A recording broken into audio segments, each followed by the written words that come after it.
For just a moment, friends and family, we want to share a Mother's Day message from this scripture, from this text in Exodus. Friends and family, one of the challenges that we experience with the way that Mother's Day is commercialized so that it can be commodified in our contemporary culture is that we create either intentionally or unintentionally, we create a message, a narrative, a set of expectations that says that mothers have to do it all on their own. Very much similar to the messaging that says that people ought to pull themselves up by their own bootstraps, that we expect mothers to do everything alone. We expect mothers to not only bring children into the world, but to nurture them and care for them, to cook and to clean and provide structure, to discipline, to instruct, to raise, to educate. In many cases, to go out and work and come home and be fully prepared to engage in the acts of motherhood. And we expect this, friends and family, and expect mothers to juggle all of these things with no problems or no complaints. And we think somehow that because we take one day out of the year on the second Sunday of the month of May, one day to acknowledge mothers, that ought to suffice for the work that is done. We consider it to be problematic if mothers ask for help. We consider it to be a sign of weakness or inability to do one's job if mothers ask for help. I know we do this, friends and family, because in the middle of this pandemic that has caused our nation's government to try to figure out different ways of operating because people can't gather in the Capitol together to pass laws. In the middle of a pandemic that has caused major corporations to grind to a halt, that is interrupting the food supply chain because workers can't show up to work without the risk of getting sick and dying. A global pandemic that has caused the way that we live and work to come to a halt. Many mothers are expected still to show up to work or to work from home, are expected to be home school teachers and parents, are expected to function in ways beyond what we have come to normally expect, and do so without any additional help or support. And states that are rushing to open doors, states that know it is too soon to safely bring people back together, are trying to bring businesses back to full operation, are trying to force people back to work without taking consideration for what happens to the mothers who are in the workforce. They're doing so without providing additional resources for mothers who need childcare. They are doing so without providing safety nets so that employers can't fire parents who need to work from home in order to provide care for their children, or need to find other resources in order to provide care for their children. States are rushing to open and are doing so without thinking about the toll that is placed on parents, particularly on mothers. It's an outsized expectation, friends and family, that we place on mothers. It is unfair and it is unnecessary. Yet and still, friends and family, I think that if we appropriately use this time, if we appropriately reflect on what is necessary, on what is possible, if we use this time not to lift up an image of motherhood devoid of context, but if we can look carefully, closely, and seriously at what it means to be a mother in this time, then we might find answers, ways for us to move forward as a culture, as a community, and as a larger society. Here in this text, friends and family, we see a splendid example of what real motherhood looks like. Not Hallmark motherhood, not a reduced image of motherhood, but real motherhood at work in this text. Chapter 2 of the book of Exodus opens up, and if you have not read chapter 1, you might not be familiar with the context that chapter 2 is emerging in. But in chapter 2 of the book of Exodus, friends and family, the world has completely shifted from the world that people knew just a few years ago.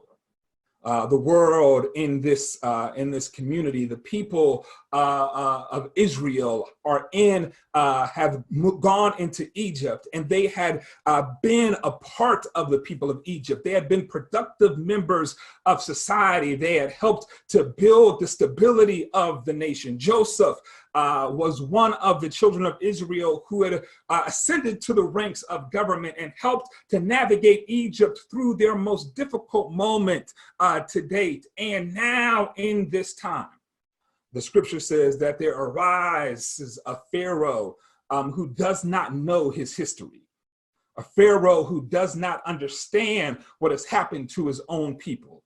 A Pharaoh arises without knowledge or context of what it means to lead or govern. An ineffectual Pharaoh arises. And this Pharaoh does what all ineffective leaders do. This Pharaoh does what all leaders who arise without appropriate context for the weight of office does. This Pharaoh arises and uses fear and propaganda to try to push an agenda. This Pharaoh arises and uses fear and propaganda to try to get one group of people in his nation, one group of people in his country to be afraid of another group of people. He tells lies about them. These people are evil. They are corrupt. These people are criminals. These people are not loyal to the nation. If we get into war, the Pharaoh says, these people will rise up against us and join our enemies and attack us from within. Pharaoh uses lies. He calls them criminals, accuses them of being rapists and murderers, says we need to build up, if not a literal wall to protect them, then we need to build up walls around our infrastructure to keep them separate from ourselves. And so once he begins to use this fear, and the fear gets into the hearts and the minds of the people, then he begins to change the laws. Then he begins to reverse policies that had been in place from just pharaohs before him. He begins to undo the things that led to the nation's success, and instead to create a nation that was built on the oppression of the stranger. He forces people into labor, forces them to work without wages. And when this economic oppression does not work to break the backs and break the will of the Israelites, then he takes it a step further. And he says, if we can't beat them, if we can't defeat them through economic oppression, then we will resort to murder.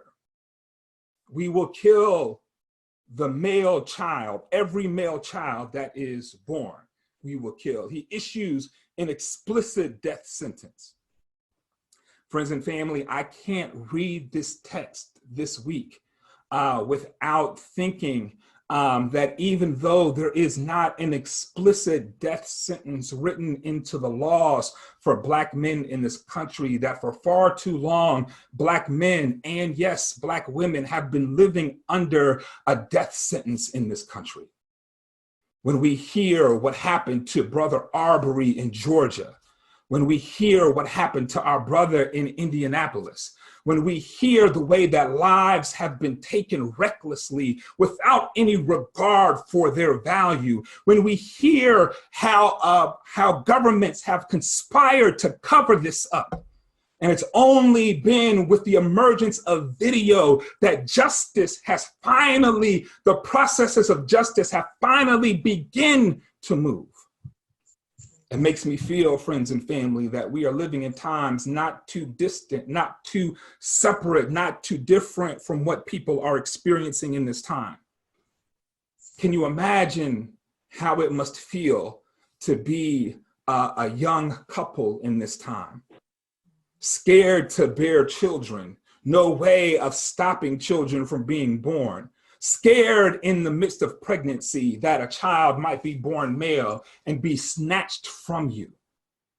Can you imagine the fear, the panic? And yet in this time, friends and family, the text says here at the beginning of chapter 2 that a couple who is in this time, they find love. This couple, they find one another, they find love, and they get, in that love, they make a commitment to one another. That love takes the form of a child that is conceived and is born.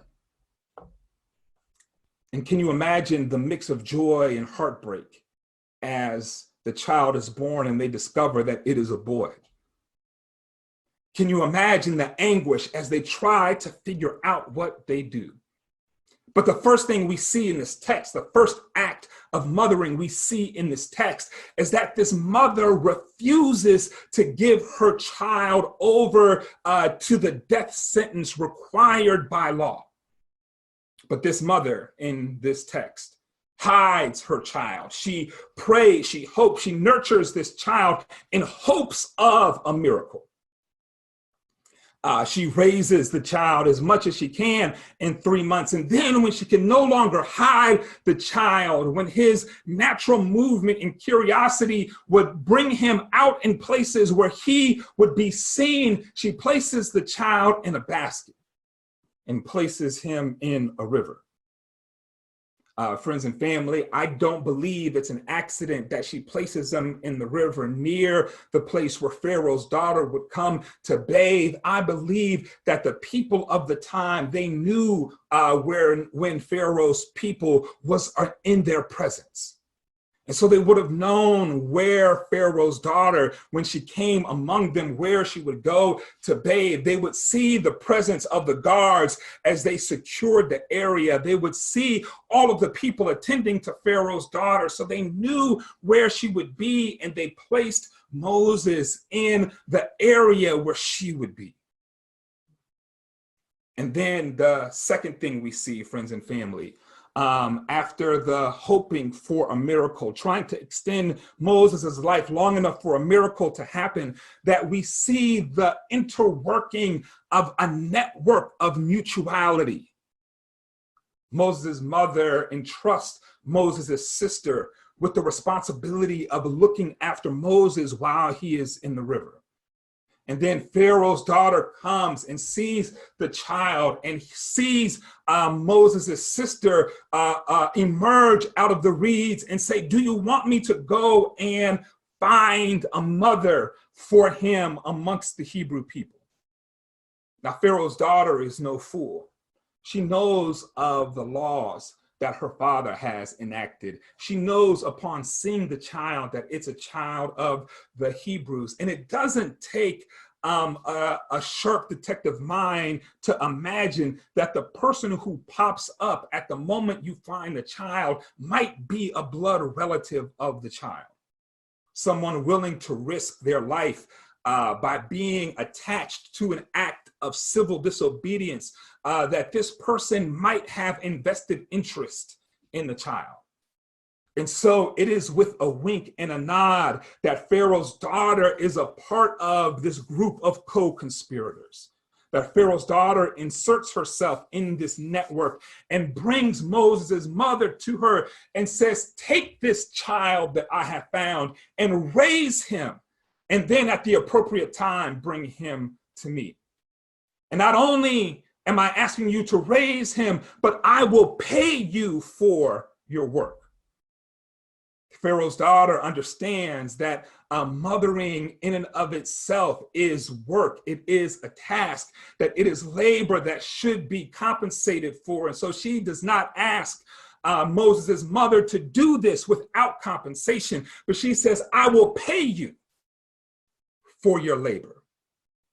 And so Moses' mother, now in a network of mutuality, a network of mutual support with Moses' sister and with Pharaoh's daughter, these three women work together to raise Moses, to nurture Moses.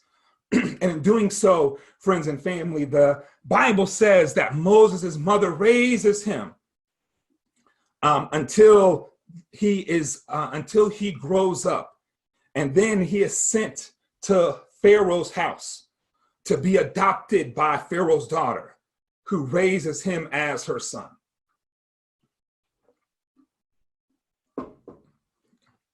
Can you imagine, friends and family, the strength that it takes for this mother to give up her son now at the moment after she has raised him, to give him over, not just to anyone, but to give him over to the family who is most responsible for their oppression? Trusting that the foundation that she laid in him as she was raising him, that the prayers that she prayed over him while she was nursing him, that the education that she had given him formally and informally in her time with him, trusting that that would take root, that what he saw, that what he experienced, that what he learned in Pharaoh's house would not supplant that which she had given him. Can you imagine this, friends and family? I think of the faith of so many mothers who give their children over to a public education system to educate their children, knowing that the education system isn't the best, but hoping against hope that something might spark in their children, that will something might catch the wick of greatness that God had established in them, that there might be something that lights that wick to create greatness within them.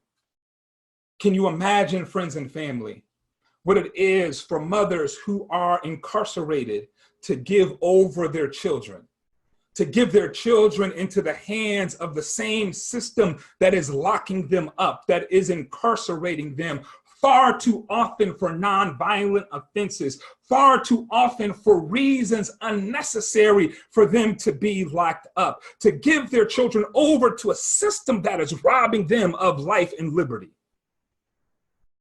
In the same way, Moses' mother, in the same spirit and bravery, gives Moses up, trusting that the foundation would support Moses. And friends and family, if you know the story of Exodus, if you know the story of Moses, if you've watched one of the many movies that have been written about Moses' life, then you may know the rest of the story. You may know that Moses grows up and never forgets who he is. That as Moses grows up, he remembers his people so much so that he throws away the life he has adopted into trying to protect his people. If you know the rest of the story, then maybe you remember that it is this person, when God looks for somebody to deliver God's people, when God looks for somebody who has the same drive, the same motivation, somebody who is able to get it done, that God calls this child, this Moses. Friends and family, maybe you remember that when there is somebody needed to galvanize the people, to bring them together, to help them to organize their efforts so that they can face the challenge of going up against a Pharaoh who deemed himself all possible, that it is this Moses who is the central person in that leadership. That this happens because of the work of this mother. But friends and family, the good news today is that Moses' mother isn't the only mother who has done this. But there have been mothers throughout history who have been miracle workers. In my own life, I think of my great grandmother who was born and who lived through the time of slavery. My great grandmother who made meals for her children out of the leftovers, who made enough food for her children to grow up strong out of scraps of food that no one else wanted. I think of my great grandmother who was able to make miracles happen every day. Friends and family, I think of my own grandmother, my grandmother who made miracles in her own way. My grandmother who was left by her first husband, who went away, who went north looking for work and never sent for her, who trusted, who was willing to open her heart to trust again, to marry someone, to have a stable family to raise my mother in. I think of the miracle that my grandmother was able to do in helping a church to grow, the Pleasant Grove Baptist Church in Crystal Springs, Mississippi. I remember talking to the pastor of Pleasant Grove on the death of my grandmother, and he talked about how my grandmother supported the church by selling penny candy. That she would go and buy penny candy and then sell it to people in the neighborhood and use the proceeds of that money every year to give towards the building fund of the church, to help there be a place of worship where people could come and gather together. I think of the miracles that my grandmother was able to work. Then I also think of the miracles that my mother was able to work. My mother, who performed miracles in her own right, who was able to leave Crystal Springs, Mississippi, and move north to Detroit, Michigan, who was able to take with her the ingenuity and creativity given to her by her grandmother and take her vision of the things that are wrong with the world and a passion to make it right, who took that and joined the Black Panther Party, who took that and was on the front lines of protest, who took that and was able to survive in a world that did not want to elevate her voice. My own mother, who took that and became a member of a church that did not think that women could have the right to preach, but who stood faithfully and taught faithfully and was an example until God changed the mind of the pastor and she became the first woman licensed and ordained at Southern Baptist Church.